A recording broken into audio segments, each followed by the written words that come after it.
Ration দুর্নীতি মামলায় কলকাতার জনপ্রিয় অভিনেত্রী ঋতুপর্ণা সেনগুপ্তকে ডেকে পাঠালো এনফোর্সমেন্ট ডিরেক্টরেট ইডি।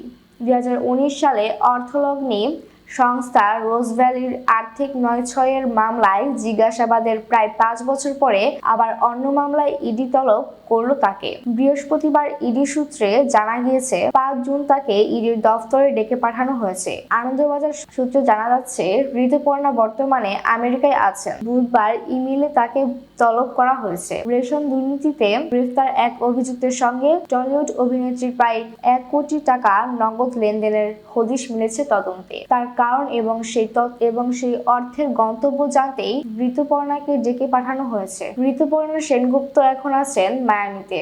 সেখান থেকে পশ্চিমবঙ্গের গণমাধ্যমের কাছে তিনি বলেন, আমি এই বিষয়ে কিছুই জানি না।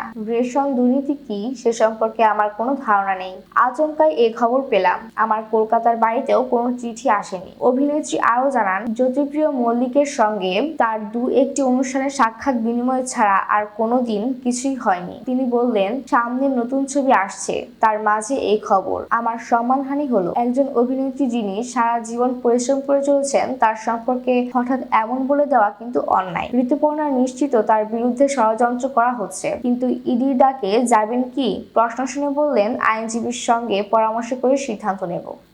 জারা খান, ITV বাংলা নিউজ ডেস্ক।